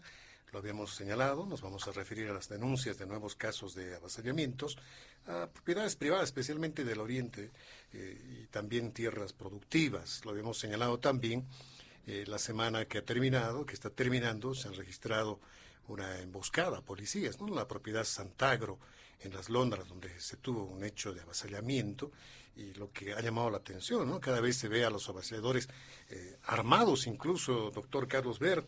Han señalado también que entidades encargadas de la regulación y tenencia de tierras no estarían cumpliendo con su labor, hasta el grado de incluso de incurrir en una especie de complicidad. ¿Qué dice sobre este punto, don Carlos Ver?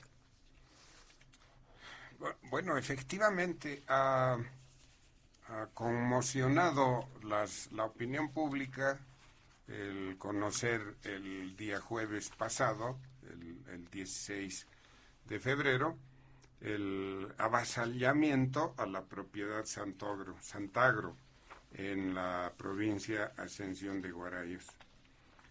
Un hecho con extrema violencia, en la que fueron agredidos 35 policías después de haber sido emboscados, golpeados, 10 trabajadores agredidos, 7 vehículos robados, 1.800 hectáreas de soya a punto de perderse. Y esto implica una pérdida de alrededor de unos 3 a 4 millones de dólares. No es poca cosa de lo que estamos hablando. Pero hay que prestarle atención y ver un poquito más lejos. No es un hecho puntual. Desde el mes de octubre del año pasado se ha desatado una ola de avasallamientos que tiene como centro la provincia Guarayos de Santa Cruz. El mes de diciembre ha sido especialmente movido. Se entraron a terrenos, a predios en esta zona grande, Las Londras, ocuparon el predio de Las Tojas, entraron a la propiedad Incu Tres Curichis, en esta última 2.100 hectáreas fueron avasalladas, perjudicando y paralizando actividades agrícolas y ganaderas. Luego saltó al Beni, hubieron también avasallamientos en el Beni, en Pando. O sea, parece que a partir de octubre se ha desplegado un esquema amplio de avasallamientos. Ahora, si esto es así, está claro que una ola de estas actividades responde a una planificación, a una concepción y a diseños operativos. Y de esta manera hay que mirar todas las dimensiones que tiene esto. No es solo un hecho puntual de avasallamiento. Aquí hay una ola de actividades sincronizadas. Dimensión jurídico-penal. Como acabo de señalar, y no así por casualidad, en el último acto de invasión de Santagro se han cometido varios delitos, robos, daños, tentativa de asesinato, varios delitos. Aquí hay una dimensión jurídico-penal muy amplia, contra, naturalmente, quienes han invadido estos territorios. Pero más allá de lo jurídico-penal, hay una dimensión de la seguridad ciudadana. Estos avasallamientos encadenados en 3 departamentos y que estaban replicándose en Cochabamba, invadieron propiedades en Cochabamba, debilitan la seguridad jurídica en el país, anulan la seguridad jurídica, que es lo que sostiene, da certidumbre a la población como seguridad ciudadana, y terminan debilitando, sino anulando el Estado de Derecho. Este es un problema serio, es más que solo lo estrictamente penal, jurídico penal. Pero visto desde esta óptica, también tiene una grave dimensión económico-productiva. Están atentando contra las actividades productivas en el departamento que es el motor de la economía boliviana. O sea, esto no es aislado, esto no es casualidad. Aquí hay un plan detrás de estas actividades, porque, repito, no es puntual, ha comenzado en octubre de 2022, y esto continúa. Recordemos, por ejemplo, que en diciembre el gobierno se vio obligado a hacer el operativo de en las Lomas de Arena. Pero este operativo es en una zona más bien cercana a la población, es cuasi urbana, y van a proteger los acuíferos que alimentan a Santa Cruz. No han pasado ¿qué? 30 días, un poco más, y vuelve a producir. Esto no es aislado. Aquí hay algo más grande. Y por lo tanto hay que mirar a la dimensión política. ¿Qué es lo que está sucediendo aquí? A ver, está demostrado, está claro, que los actores de los avasallamientos responden a la línea radical del MAS. Son militantes del MAS, tienen protección de la línea radical del MAS, es decir, de la fracción de Evo Morales.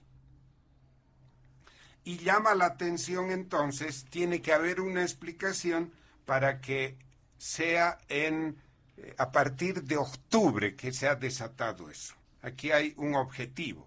La fracción radical busca crear zozobra, entorpecer la gestión pública del presidente Arce, generar una mala imagen. ¿Por qué afirmo esto? Porque fijémonos el escenario. La provincia de Guarayos de Santa Cruz es parte de lo que se llama el norte integrado. El norte, la provincia de Guarayos, colinda al este con la provincia Ñuflo de Chávez. Y es la provincia, la plaza fuerte del ala radical del MAS. Ahí está San Julián, está Cuatro Cañadas, etc. Entonces, es desde esta plaza fuerte del ala radical que salen las acciones, actores, líneas, instrucciones, etc. ¿Y qué tenemos al otro lado? Digo, Ñuflo de Chávez está al este de Guarayos y que está en el sudoeste, la provincia de Ichilo. Cultivos de coca y narcotráfico. Sindicatos, parte de las 6 federaciones dirigidas por Evo Morales. O sea, estamos en presencia de un plan aquí. Esto no es aislado. Y el quiebre, el debilitamiento del Estado de Derecho, de la imagen de autoridad del gobierno, está creando un caldo de cultivo, un marco apropiado para lo que ha sucedido anteayer en el Alto. Por primera vez hemos visto un comando militar. Este era un comando militar. Eran 8 personas fuertemente armadas que asaltan una casa de cambios. Con instrucción militar. No es un acto menor lo que ha sucedido hace 2 días en el Alto. Hemos visto el uso de armas largas, no solo armas cortas. Bien, todo esto está respondiendo a una concepción y a un diseño estratégico, y lo que resta saber es qué va a hacer el gobierno de Arce Catacora para enfrentar esto y para restablecer el orden y la seguridad ciudadana en el país.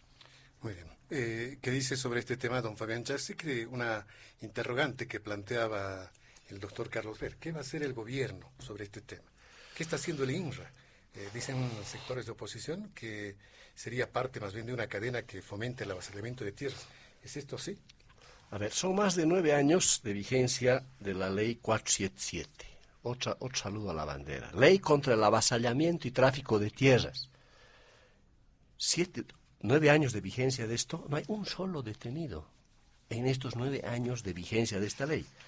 Hemos incorporado al Código, porque es fácil, pues, ¿no? Lo que todo el mundo cree, meteremos al Código Penal todo lo que sea, ya hay en el Código Penal. Hemos metido tráfico de tierras, hemos incorporado avasallamiento, hemos incorporado agravantes para el tráfico. Nos encanta meter todo en el Código Penal porque ahí creemos de que hay justicia.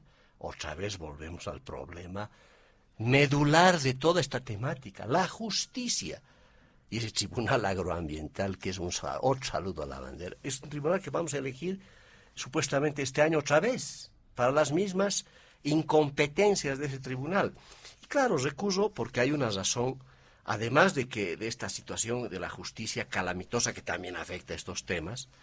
Una evaluación que hizo Fundación Tierra decía para la razón económica, porque no es que se están tomando los pobrecitos, ¿no?, sin tierra, porque eso era antes, ¿no?, yo hubiera estado apoyando, no, están detrás de tierras que valen más o menos $2,000 la hectárea. Una demanda de 500 hectáreas implicaría, según el cálculo, $1,000,000. Pipoca, qué lindo. Claro, además tienes ahí cosecha de soya listita para venderse, ¿no? O sea, qué lindo. Se enaquina. Y esto, claro, tiene un alto financiamiento porque semejante cantidad de dinero que está en juego, es obvio que ahí pues la policía no tiene mucho que hacer, ¿no? Van policías, se enfrentan contra 60 y esos 60 los agarran a los propios policías para que negocien su liberación. Entonces están fregados los policías porque no hay condiciones. Semejante cantidad de plata, obviamente hay un aparato de toma de avasallamientos financiado con alto poder, además militar, ¿no?, armado, que requiere soluciones mucho más serias, mucho más importantes. Y claro, se recomendaba la necesidad de encarar, por ejemplo, toda la protección efectiva e inmediata de tierras fiscales. Ese debería ser uno de los horizontes que también lo propone y hago mía las sugerencias de Fundación Tierra, que conoce de estos temas. Investigación exhaustiva, libre de cálculos políticos y acciones penales en contra de todos los traficantes de tierras de los últimos, por lo menos 9 años, desde que está vigente esta ley. Pero para eso, reforma judicial. No hay otra manera de resolver las cosas. Y por supuesto todo lo que tiene que ver con esa reserva forestal Guarayos, porque ahí también es el gran problema, hay una reserva forestal y hay sobreposiciones, adjudicaciones ilegales y todo lo que pasa con los fallos del INSA. Pero hay un tema también de fondo, que ya es político, para variar, no solamente la situación calamitosa de la justicia, sino de las instituciones llamadas a encarar estos temas estructurales. Y ahí está el INSA. Ahí está este Tribunal Agroambiental. Y claro, hemos visto que desde el Ministerio de Desarrollo Rural se trafica con las tierras. Y eso le pasó al exministro destituido de Desarrollo Rural y Tierras, que duró, creo, días o semanas en el cargo, ¿no?, donde lo han pescado con un soborno de $20,000. Exministro de Desarrollo Rural. Ahí están los problemas, ¿no? No, claro, ahí delante de todos. Oye, pucha, pasame. ¿Cuánto es? $20,000 nada más, joven. Entonces, hay un problema crítico de pérdida de institucionalidad otra vez. Las instituciones llamadas a resolver estos temas no están haciendo su tarea y hay una razón económica, como lo hemos visto, pero también una razón política, una corruptela terrible, porque la cantidad de dinero que se maneja ahí está poniendo en vilo, por supuesto, seguridad jurídica y todos los efectos que ya Carlos los ha mencionado. Muchas gracias, don Fabián Jaxi. Don Hugo Moldi, sobre este tema, por favor. Sí, la situación es muy complicada, ¿no? Y simplemente ampliarlo a lo que se ha dicho. Aquí participan todos.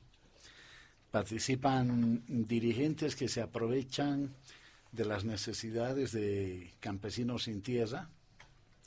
Participan empresarios extranjeros, principalmente brasileños, que no les cuesta nada meter una platita para incentivar tomas o formar grupos o incluso armarlos.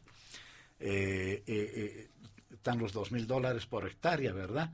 Pero ¿cuánto cuesta esa misma es la hectárea en el Brasil? Entre $5,000 y $10,000. Entonces es muy rentable penetrar territorio boliviano, y no pocos son los casos en los que se compran tierras fiscales, ¿no? Y se las entrega incluso dentro de los límites prohibidos a los sectores empresariales, ¿no? Hay poblaciones enteras que están pasando a ser controladas por empresarios del vecino país, muchos de ellos entre empresarios que deben haber, qué sé yo, que apuestan realmente a la producción, por más ilegal que haya sido la compra, pero también debe haber muchos empresarios, entre comillas, que forman parte del tráfico de droga, del tráfico de oro, en fin, ¿no? es una suerte de, sí, yo coincido, hay una suerte de tierra de nadie. Porque fíjense, esta pelea en el Tinto, ¿no? que se presenta por la mayor parte de los medios como víctimas de grupos armados, ¿no? Que qué sé yo, atentan contra la propiedad de los sectores privados, pero resulta que el Tinto es propiedad fiscal. ¿Sí? Y es una pelea interfamiliar. O sea, una familia que se pelea para ver quién se queda con una propiedad que es tierra fiscal. Entonces aquí la cosa está muy compleja. En los hechos, lo que se aprobó en ese referéndum constitucional, ¿verdad? Que junto a la aprobación de la ley de la reforma, la nueva constitución, el resultado de ese referéndum no sirve, es inaplicable. Por lo tanto, no solo es, Fabián, 9 años de una ausencia de vigencia de la ley 477, sino que son 14 años, ¿no?, en los que no se cumple el mandato de la Constitución, máximo hasta 5.000 hectáreas. ¿Y por qué no se cumple? Entonces, todos se acuerdan del señor Branko Marinkovic, ¿verdad? Que tiene en su poder tierras fiscales. Se ha comprado incluso una laguna. Es decir, dentro de las tierras fiscales está una laguna. Y son 33.000 hectáreas. ¿Quién legalizó y legalizó, porque eso no es legítimo, legalizó esa, entre comillas, compra? El gobierno de la señora Áñez. ¿A cuánto asciende a $2.000, pongámosle? ¿Sí? Son por lo menos 20 millones de dólares. Y hoy el INRA está peleando para revertir esta compra ilegal, y ahí nos tropezamos nuevamente con la justicia. Es decir, el INRA, institución del Estado, etcétera, enfrenta a una Corte Suprema de Justicia que termina facilitando las maniobras judiciales del señor Branko Marinkovic. Todos nos acordamos también del señor Edín Céspedes, ¿verdad? Que en Volbrás, claro. Volbrás, ¿verdad? Más de 80.000 hectáreas. En fin, lo que demuestra al mismo tiempo de que esto trasciende, y creo que así se ha entendido acá la intervención de ambos, de Carlos y de Fabio, trasciende el tema del propio gobierno, es decir, la propia institucionalidad del gobierno, que tiene tremendas dificultades para recuperar las tierras fiscales en una zona donde la tenencia de la tierra es absolutamente inequitativa, ¿verdad? No guarda relación con el principio, ¿no es cierto?, de que la tierra es para quien la trabaja y en fin, y criterios de justicia en la distribución. Lo cierto es que en el occidente hay problemas y la gente se va al oriente, se va a esta provincia que además de eso es muy rica, ¿no? Extremadamente rica. Y por eso digo que hay dirigentes que se aprovechan de, no todos, pero evidentemente hay algunos dirigentes que trafican tierra, empresarios que trafican tierra, empresarios que toman ilegalmente tierras, en fin. Segundo, sí, yo creo en lo que ha señalado Carlos. Yo creo que hay varios ejes de una estrategia contra el gobierno del presidente Arce, y dentro de esa estrategia hay un componente, y ese de la inseguridad ciudadana, ¿sí? Y muchas veces inseguridad ciudadana vinculada obviamente a prácticas ilegales como el tráfico de drogas, pero en este caso también el tráfico de tierra. Habrá que cernir, habrá que ver qué de esto tiene relación con la disputa interna. Yo creo que evidentemente hay mucho de de eso, lo cual es bastante grave, ¿verdad? Sumado y por eso lo citaba a Branco, sumado, digamos, a otras, sí, ahí en este caso sí vale, Fabián, a la viveza criolla de aprovecharse de lo que no es de uno. En el caso de Sagrado, yo quiero decirles, de Sagrados, ¿verdad? Donde se tomó últimamente, Santagro. Ahí, hasta ahora, digamos, la información preliminar a la que yo he podido acceder es una mezcla de todo, de campesinos, avasalladores, traficantes, extranjeros que los financian, un poco lo que he venido señalando aquí. Habrá que hurgar un poquito más, ¿no? Y aclaro que lo del tinto no es que la familia es víctima, ojo, ¿eh? La familia, hay una disputa interfamiliar para quedarse con una tierra que es del Estado. Así que bueno, poner las cosas en su lugar, y nuevamente volvemos al tema y Carlos tenía razón en su primera intervención, que con la que se ha abierto este diálogo en Panamericana, que el eje que cruza transversalmente es el tema de la justicia. Muy bien, muchas gracias, don Hugo Moldis. Vamos a pasar al último punto. Tenemos 6 minutos para cada uno para referirnos a este, que podría llevarnos mucho más tiempo de análisis, pero vamos a resumir, por favor. Tiene que ver con las denuncias que ha hecho esta semana el diputado Héctor Arce. Él decía, tenemos más de 20 casos denunciados ante el Ministerio Público de hechos de corrupción que se estarían cometiendo al interior de la estructura del Estado. ¿Qué decir sobre este elemento? Esta vez se ha hablado mucho sobre una persona, aunque el diputado Héctor Arce decía, yo en ningún momento dije que era el hijo del presidente Luis Arce, ¿no? Se habla del señor Marcelo Arce Mosqueira y posibles hechos de involucramiento en el negocio del litio. Doctor Ver, por favor. Sí, el punto era bastante más amplio, ¿no? Pero tiempo no tenemos. Denuncias de corrupción en la estructura del Estado. Y en el gobierno del MAS podríamos hablar unas 3-4 horas porque la lista es muy grande. Pero quiero referirme exclusivamente a la última denuncia que ha hecho el diputado Héctor Arce. Naturalmente, solivianta, ¿no?, la conciencia que un diputado encima de su partido denuncie al presidente, porque si uno de sus hijos está actuando, es el presidente el que ha autorizado esto.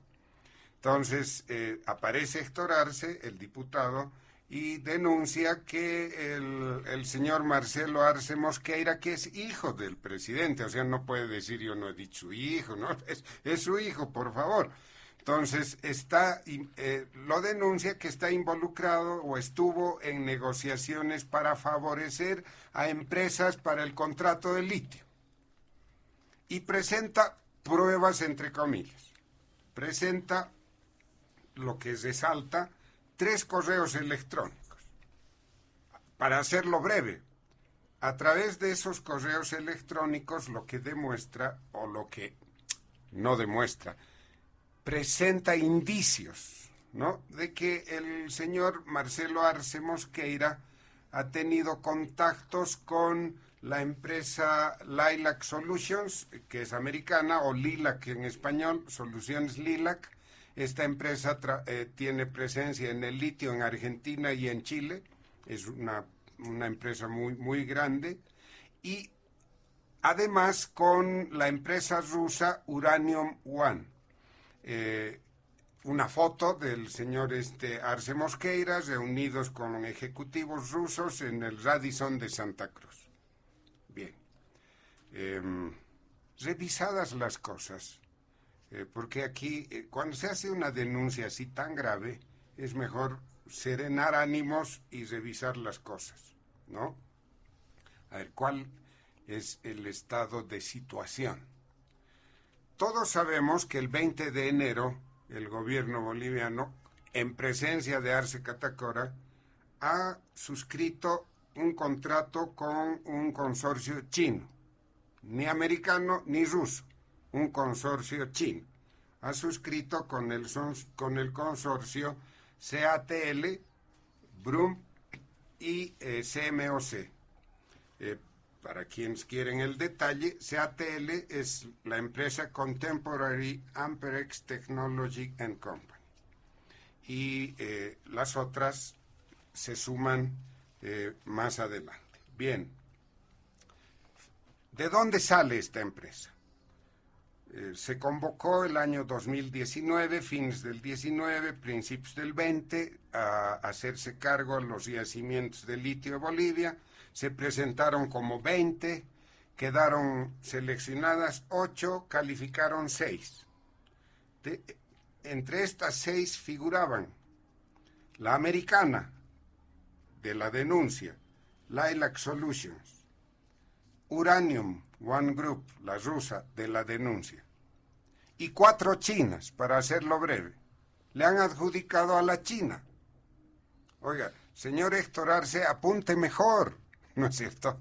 O sea, tenga información más precisa. No pueden sacudir al país con semejante denuncia, tratando de mostrar que los hijos de Héctor Arce no sé qué estaban haciendo, armando. A lo mejor estaban haciendo, pero la decisión ha ido con la empresa china.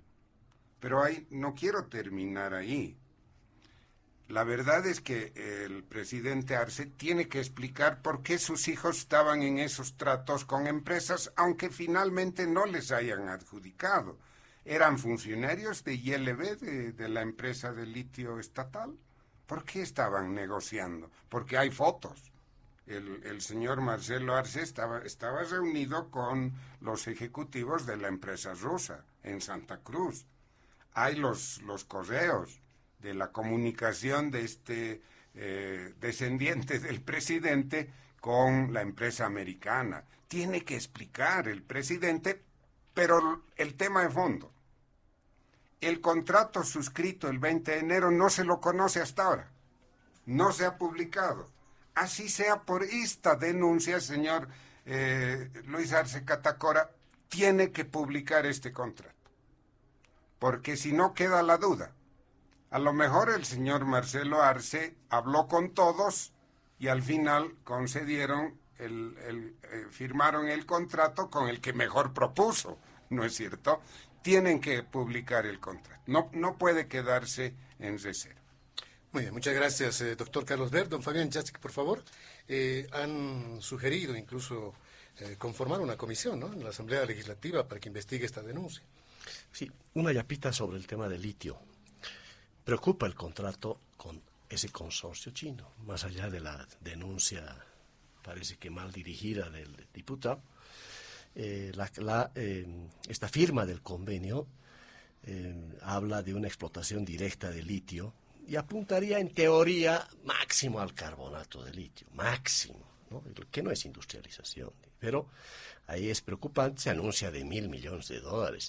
$1.000 millones ya se gastó el gobierno del MAS en estar jugando y experimentando con el litio sin ningún tipo de éxito. Estamos perdiendo, pero años, ¿no?, en esa gran oportunidad que podíamos haber tenido con semejante cantidad de reserva, ¿no? Entonces ahí hay un tema también de fondo, hay un fracaso en la política de explotación e industrialización del litio y ese fracaso marca este convenio que han tenido que asumir ahora con este consorcio chino, echando por la borda todo lo que se ha experimentado, más o menos la misma cantidad de dinero que se aspira que van a invertir este consorcio chino. Me imagino en la desesperación de tener platita, de tener dólares, ¿no? Ahora hay que exportar lo más que se pueda de la materia prima del litio. Pero quisiera tocar un poco estas declaraciones del diputado Héctor Arce, que son interesantes porque están en el contexto de esta querellita que se abrió entre Evo Morales y don Luis Arce Catacora. ¿Hasta dónde llegará esto? Porque don Evo Morales parece que anda medio esquizofrénico. Hasta a mi amigo Hugo Moldis lo ha metido en el baile, que estaría conspirando también contra él. Todo el mundo conspira ahora contra Evo Morales, pero Evo Morales es el gran opositor ahora de don Luis Arce Catacora, y esta es la función y la misión de don Héctor Arce, el diputado, que hace todo tipo de denuncias y no pasa nada con ninguna denuncia. La más importante, más allá de estas cosas, fue la última que realizó, de una coima que habría recibido el director de la ABC, el gerente de la ABC, ¿no? Por un tramo adjudicado también a una empresa china. Es decir, los chinos están en todo lado, ¿no? Además son millones, miles, pero aquí en Bolivia están por todo. Habrá que investigar. Nos concentraremos en los chinos y descubriremos muchas cosas. Pero bueno, esta denuncia es interesante porque habla de 18 millones de bolivianos de coima. A mí no me entra en la cabeza semejante cantidad de dinero. ¿Qué pasó con esta denuncia? Nada. Don Luis Arce Catacora ni se ha mosqueado porque podía haberlo destituido por lo menos al director del ABC. Nada, no pasó nada, ¿no? Y no sé en qué quedará realmente esta denuncia de don Héctor Arce, que no repercute absolutamente en nada. Pero está claro que estamos viviendo también en términos de la administración del Estado una profunda crisis en su manejo institucional, corruptelas de todo tamaño, no solamente en el nivel central del Estado, también en los niveles subnacionales. Y esto tiene que ver con lo poco o nada que hemos hecho acerca del servicio civil, ¿no? La necesidad de jerarquizar los servidores públicos, que hoy día son una cantidad impresionantemente grande, pero que están en cargos de todo calibre en el Estado, en el conjunto del Estado, no solamente del nivel central, sino también de las entidades autónomas. Y claro, don Héctor Arce y don Evo Morales, es interesante, ahora hablan de fiscalizar. Se habían acordado que existe esa palabra. 14 años que la Asamblea Legislativa Plurinacional no fiscalizó nunca a Evo Morales. Ahora sí, se dan los enormes y los capos fiscalizadores que marca precisamente las imposturas en las cuales están este señor Arce. No pretendo descalificar sus denuncias, pero está claro y me preocupa que no pasan nada. Semejantes denuncias terminan en saco roto, pero bueno, por lo menos se acordaron, tenemos un fiscalizador medio al cohete, pero parece que se acordaron de esta labor de fiscalización que está ausente en el país, no solamente en el nivel central, sino también a nivel subnacional. Muchas gracias, don Fabián Jacek. Vamos a finalizar el programa Diálogo en Panamericana. Esta semana con don Hugo Moldis ya se siente el carnaval. Tenemos una manifestación cultural en el Prado Paceño, donde está Panamericana. Se siente el carnaval, don Hugo. Finalizamos con usted, por favor. Bueno, muchas gracias. A ver, yo creo que Héctor Arce es el actor principal de una línea política que la está desarrollando la facción más conservadora del MAS, ¿no? Siempre digo, cuando se dice radical, ¿radical desde dónde? Yo creo que son tremendamente conservadores. Y la línea política se desarrolla es la descalificación del presidente, del gobierno, de los ministros. Quizá en algunos casos pueden haber algunas razones que acompañen a esa línea, porque no todo es un blanco y negro, pero la central es la descalificación como método de resolver los problemas internos. Yo no he escuchado ningún debate político ideológico. Aquí estamos tres personas que venimos de una izquierda que debatía, ¿no? Debatía a fondo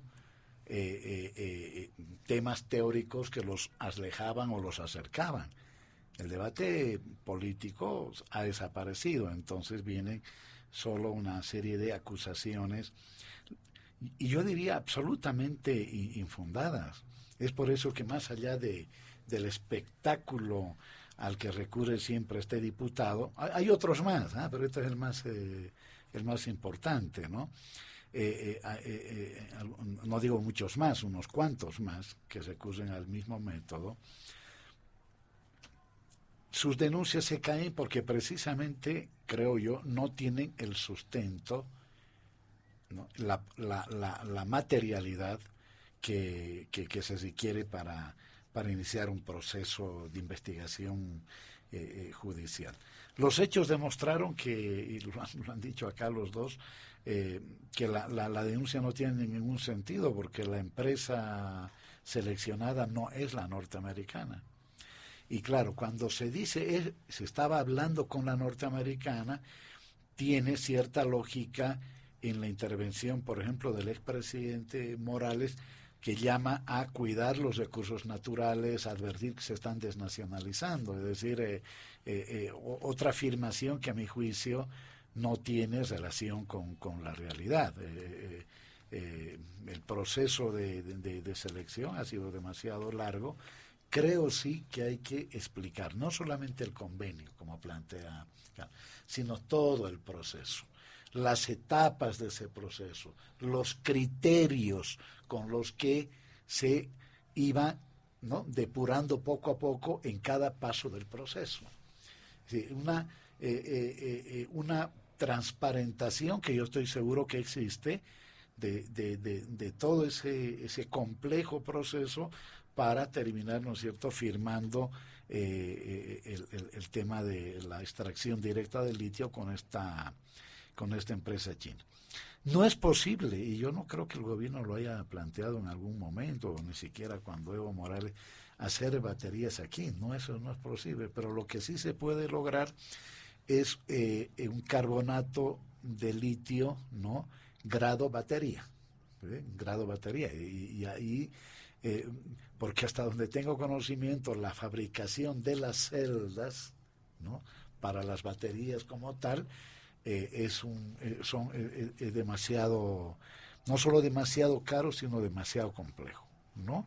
Así que creo que hay una ruta en la que el gobierno está caminando, que es la industrialización no solo del litio, sino varias cosas que se están haciendo para retomar esa bandera de los años 70, 80, pero que por muy antigua que sea no se ha resuelto, que es la sustitución de importaciones en un momento donde en el mundo las economías están siendo altamente protectoras de sus realidades y de sus economías internas. Así que, uno, es una denuncia que cae por su propio peso. No es la empresa norteamericana, sino la China la que ha sido elegida.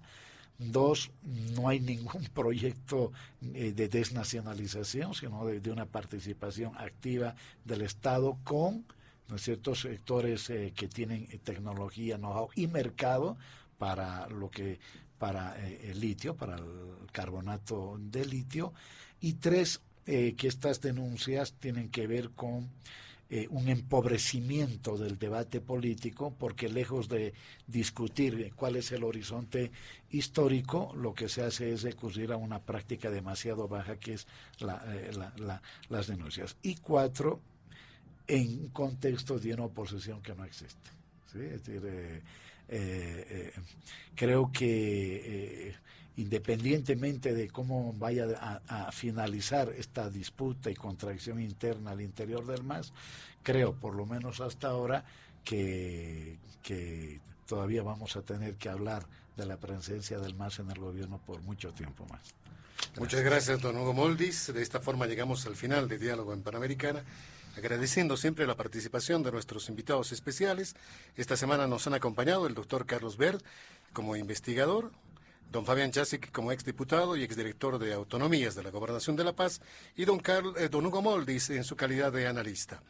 A nombre de la dirección y la planta ejecutiva de Radio Panamericana, y quien les habla, Óscar Cruz, agradecemos su sintonía con el compromiso de que el programa retorna la siguiente semana.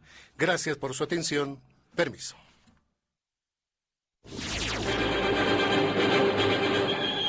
Diálogo en Panamericana.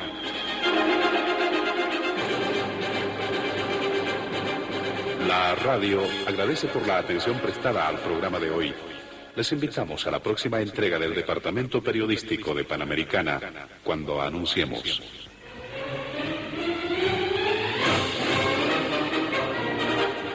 Diálogo en Panamericana.